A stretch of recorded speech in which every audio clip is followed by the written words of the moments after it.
احتضنت مدينة الجديدة نهاية الأسبوع الجاري لقاء تواصلياً مميزاً جمع قدماء الثانوية العسكرية الملكية بالقنيطرة فوج 1981 في أجواء طبعتها مشاعر الوفاء والاعتزاز واستحضار محطات مشرقة من مسارهم الدراسي والعسكري.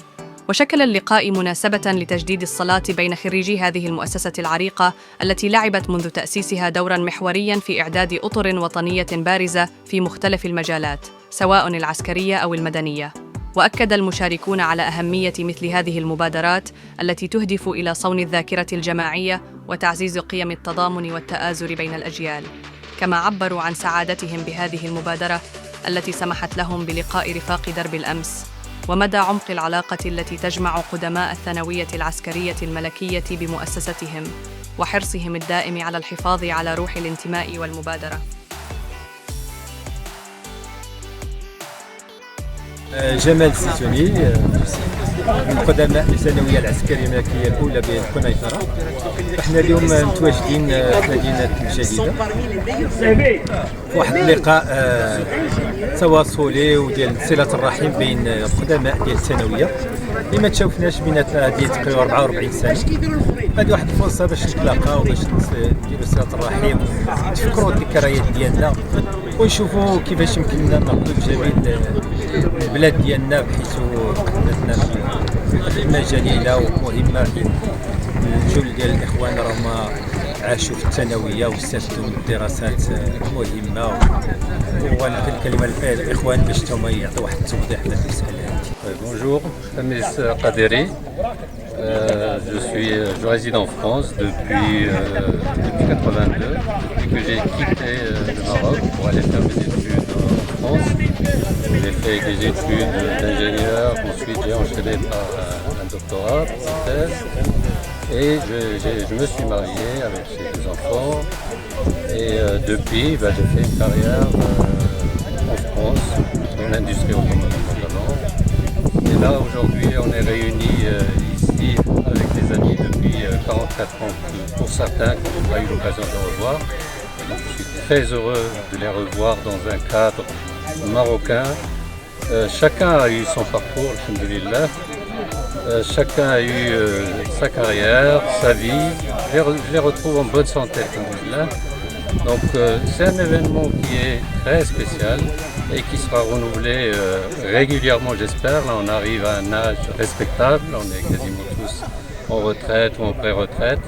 Donc ça donne l'occasion de transmettre à la génération suivante notre expérience de vie et le fait qu'au bout de 44 ans, on a aussi la capacité de garder ce lien amical qui est par-dessus tout, au-delà de la carrière que chacun a pu faire.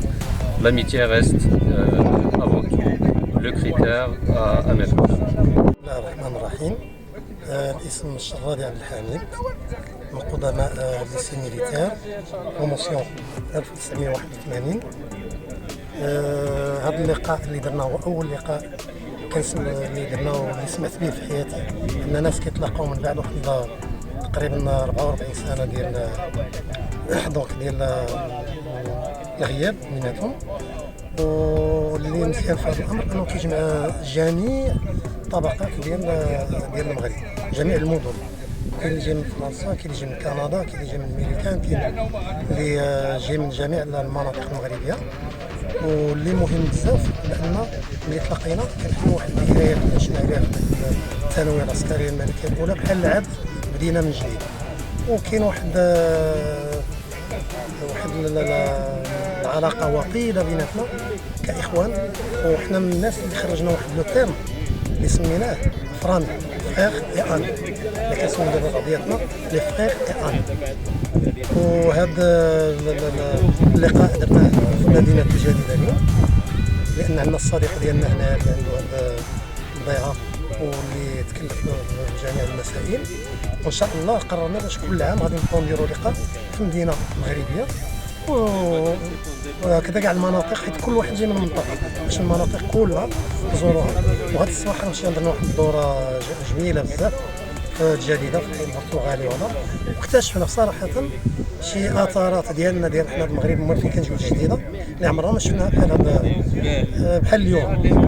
وكنتمنوا ان شاء الله باش هاد اللقاءات تعاود وباش يكون ديما المغرب ان شاء الله يمشي لقدام، لان هاد الناس اللي كاينين هنا راهم اللي زعما الناس الركائز الاساسيه في هاد التكوين ديال البلاد والتكوين، لانهم من جميع الفئات وجميع انا كنت في صناعه الادويه دابا متقاعد، ولكن تنستغل دابا بالفلاحه وليت كنشتغل بالفلاحه وكندير تكوين في الاخر المبيعات والمانجمنت.